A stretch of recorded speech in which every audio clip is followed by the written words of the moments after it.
Today we're going to talk about me breaking 100,000 followers on a platform.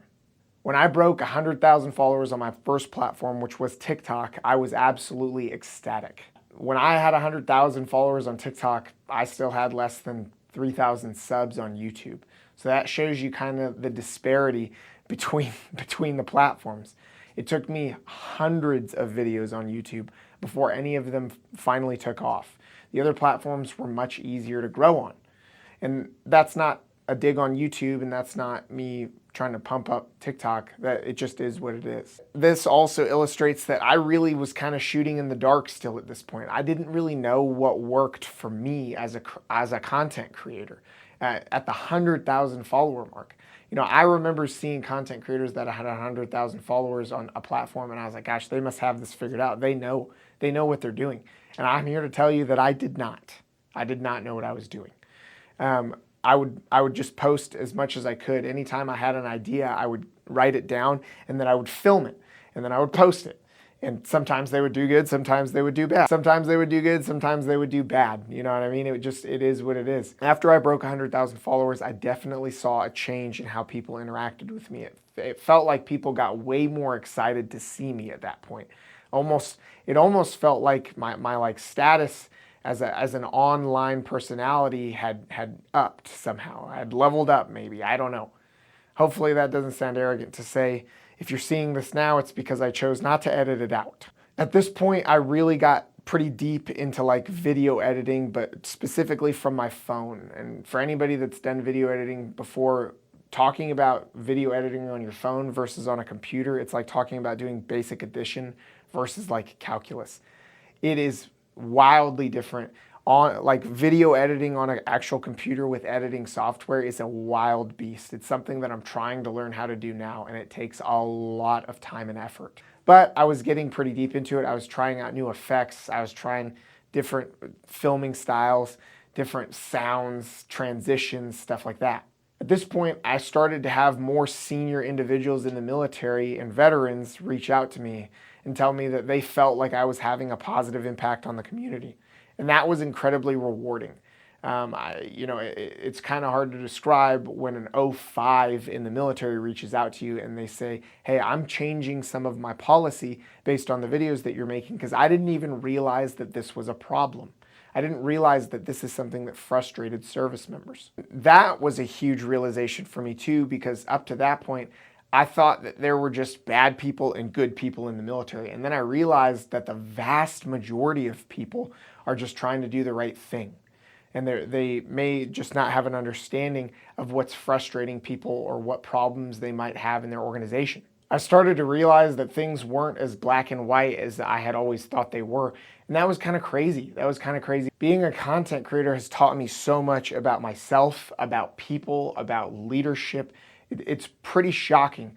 People see me post these funny videos online, and I don't know if they realize how profoundly impactful it's been for me to do this, how much I've learned, how much I look at the other side of the argument all the time.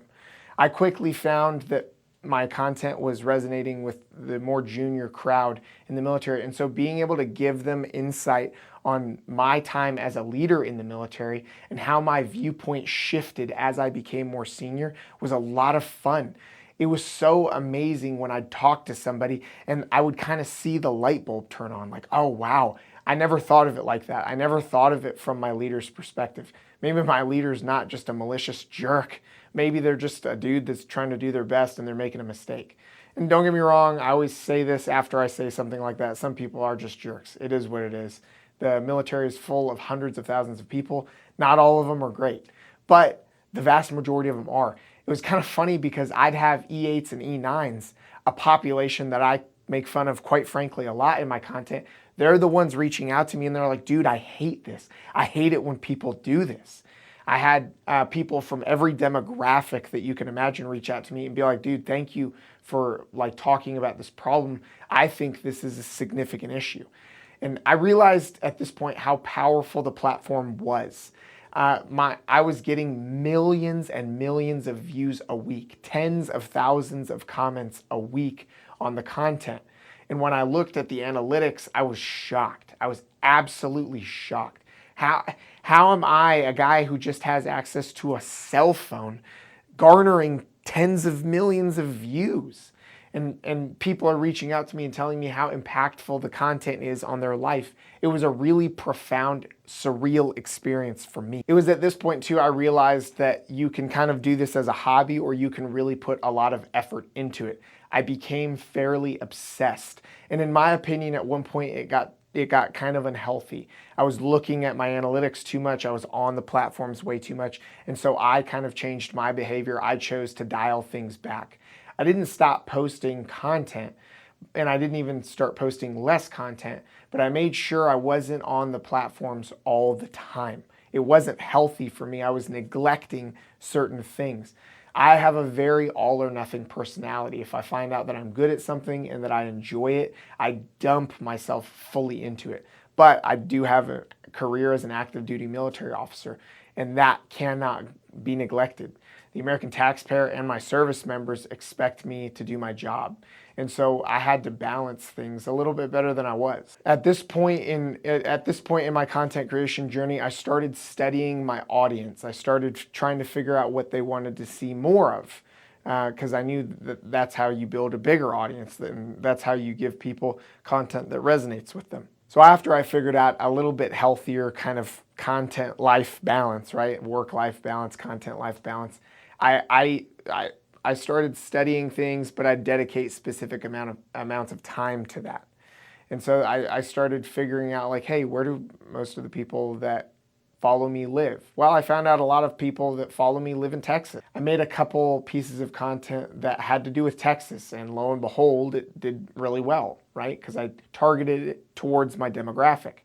And it almost felt like I became some kind of like mini social scientist, right? I'm like studying demographics, I'm studying analytics. It was really cool. I've always had a mind for analytics. I was an all-source intelligence analyst on the enlisted side of the military, and now I'm a military intelligence officer, and analysis is a massive part of our job.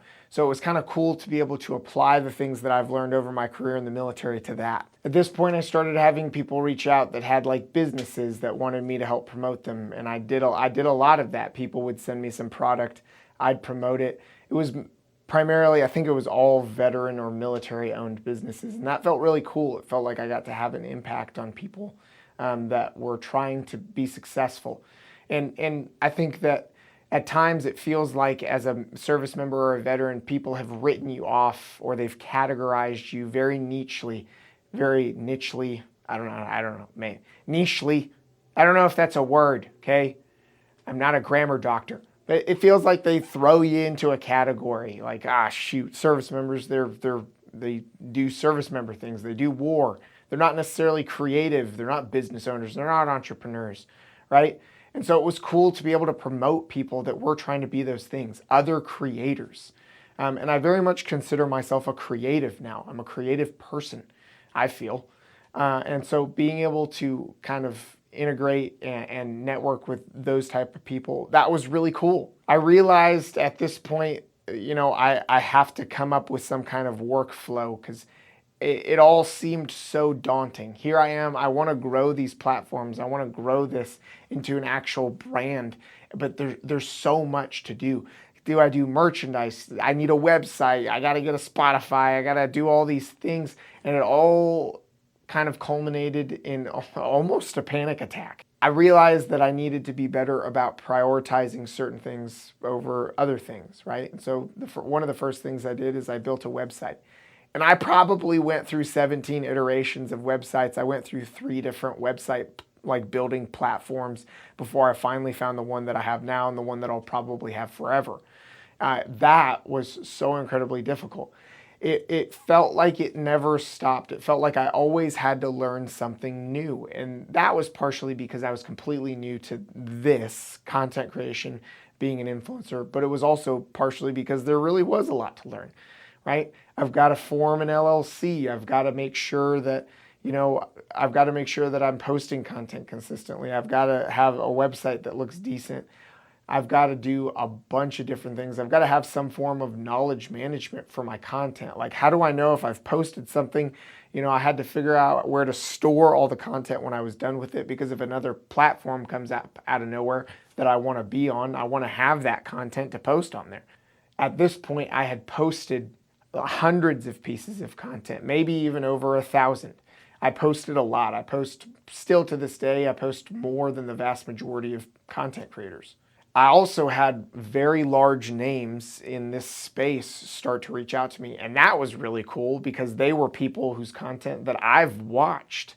I've watched for years. Guys like Angry Cops, a combat veteran, Drew Hernandez, Tim Kennedy, guys that I look up to and I've always thought were really funny, provided a lot of value to our community.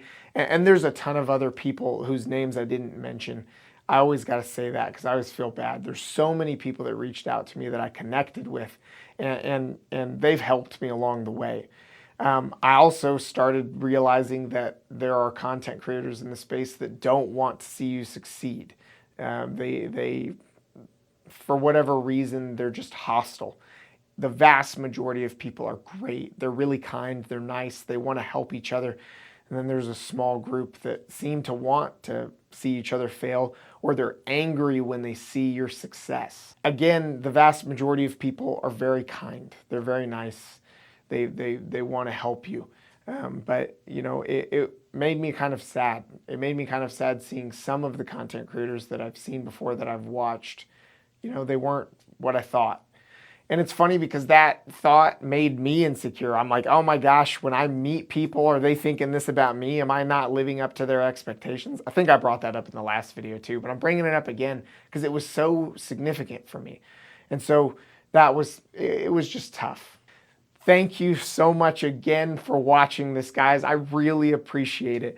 I'm really excited to do this series. You got to comment. You got to tell me what you want to see. If you don't comment, I can't tailor the videos to what you guys want. So please let me know what you want to know about being a content creator, social media influencer.